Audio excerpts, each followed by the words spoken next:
प्राकृतिक चिकित्सा पद्धति के अंतर्गत जल चिकित्सा अध्याय में पानी से भीगी हुई पट्टियों के द्वारा चिकित्सा करके स्वास्थ्य प्रदान किया या कराया जाता है। इन प्रयोगों को जल पट्टी, भीगी पट्टी या पन कपड़ा भी कहते हैं। इन प्रयोगों के लिए एक ऐसे कपड़े को प्रयोग में लिया जाता है जो पानी को लंबे समय तक सोख कर रखे, ऑब्जर्व करके रखे, पानी को तुरंत ही ग्रहण कर ले और कपड़ा थोड़ा मोटा होना चाहिए। खादी का प्रयोग करें तो अच्छा है। इन पट्टियों को एक बार प्रयोग में करने के बाद कपड़ा धोने वाले सोडे से अच्छे प्रकार से धोना चाहिए। उसके बाद दोबारा इन पट्टियों को प्रयोग में लेके आना चाहिए। एक महत्वपूर्ण बात और, इन पट्टियों का प्रयोग उस अंग पर किया जाता है जिस अंग को आप सीधा ही पानी के संपर्क में नहीं डाल पाते। अर्थ, यदि आपको एड़ी में, पैर के तलवों में, पैर की उंगलियों में या पिंडलियों में, हाथ की उंगलियों में, कलाइयों में, इन अंगों में अगर तो आपको सेक देना है तो इन अंगों को आप सीधा ही पानी को बाल्टी या भगोने में डालकर इन अंगों को पानी के अंदर डुबो सकते हैं।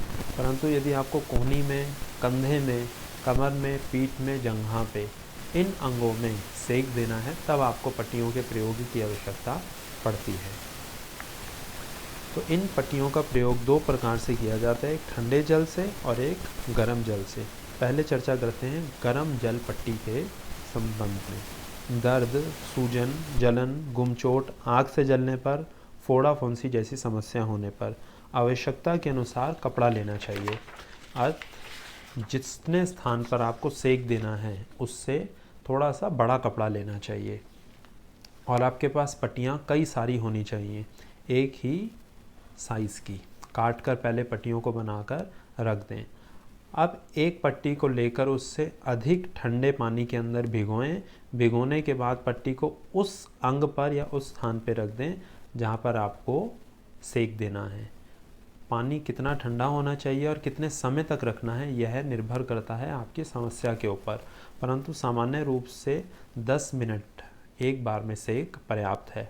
पट्टी लगाने के लगभग 1 से लेकर 2 मिनट के बाद अब वो जो ठंडा पानी था वो धीरे धीरे सामान्य तापमान का होने लग जाएगा, अर्थ थोड़ा सा गर्म होने लग जाएगा। तो उस समय पे आपको हर 1 से लेकर 2 मिनट के बाद एक दूसरी पट्टी को ठंडे पानी में भिगोना है। पहले वाली पट्टी को तुरंत हटाकर और इस नई पट्टी को दोबारा से रख देना है। फिर 1 से 2 मिनट के बाद दोबारा अब आपको दूसरी पट्टी लेनी है। अब उसी का इस्तेमाल नहीं करना जो पहले हटाया था।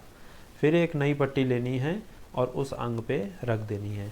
इस प्रकार से आप सेक देंगे। यह तो उन समस्याओं में आपको देना है जिनका अभी आपको नाम गिनवाए गए, जैसे फोड़ा है, फुंसी है, दर्द है, सूजन है, जलन है।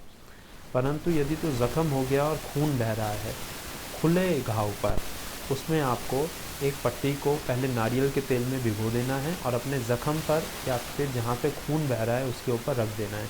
अब उसके ऊपर आपको पहले नारियल के तेल से भीगी हुई पट्टी को रख देना है। अब उसके बाद एक दूसरी पट्टी को लेके ठंडे ठंडे पानी के अंदर उसको भिगो कर उस नारियल के तेल वाली पट्टी के ऊपर रख देना है। और फिर अब 1 से लेकर 2 मिनट के बाद जब उसका पानी थोड़ा सा सामान्य तापमान का होने लग जाए तो एक भगोने में या मग्गे के अंदर पानी को लेकर के ठंडे पानी को धीरे धीरे उसके ऊपर और पानी ठंडा डालते रहें जिससे उसकी ठंडक बनी रहे। इस प्रकार से ठंडे जल पट्टी का प्रयोग किया जाता है। अब चर्चा करते हैं गर्म जल पट्टी की। गर्म जल पट्टी में भी ठंडे ही जल का प्रयोग किया जाता है, परंतु विधि कुछ अलग है। पहली बात, ठंडे जल पट्टी का प्रयोग जब कर रहे थे तो पट्टी को पानी के अंदर पूरा डुबोकर तर करके उसको सीधा ही अंग पर रख दिया था। गर्म जल पट्टी में ठंडे पानी के अंदर उस पट्टी को डुबोना है और उसको निचोड़ लेना है। निचोड़ने के बाद अंग के ऊपर रखना है। इस प्रकार से अब इस विधि में एक और चीज़ की जाती है।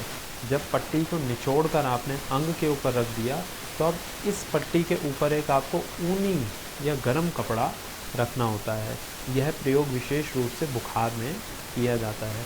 ऊपर से जो गर्म या ऊनी कपड़ा रखा जाता है उसको कई बार तय लगाकर रखा जाता है। कपड़े की कितनी तय लगानी है और कितना मोटा, यह निर्भर करता है बुखार की दशा के ऊपर कि कितना आपको तापमान है। सामान्य रूप से 2 से लेकर 3 तय लगाई जाती है गर्म कपड़े की। बुखार जितना तेज़ होता है कपड़े को उतना कम निचोड़ा जाता है भीगे हुए ठंडे कपड़े को, और ऊपर से गर्म कपड़े की कम तह लगाई जाती है। 2 से 3 मिनट के बाद गर्म पट्टी हटाकर निचोड़ लें उसको। निचोड़ने के बाद पट्टी को बदल देना चाहिए, नई पट्टी रख दें, ठंडे पानी में भिगो कर निचोड़ कर दोबारा से रख दें और फिर दोबारा से ऊनी कपड़े को ऊपर से रख दें। इस प्रयोग को सामान्य रूप से 10 मिनट तक और दिन में 3 से लेकर 6 बार तक कर सकते हैं। अंतिम पट्टी के बाद जब अभ्यास को आप ख़त्म करने लगें इस विधि को, एक साफ़ कपड़ा लें, ठंडे पानी में भिगोएं, उसको अच्छे तरीके से निचोड़ें और माथे को अच्छे से रगड़ दें।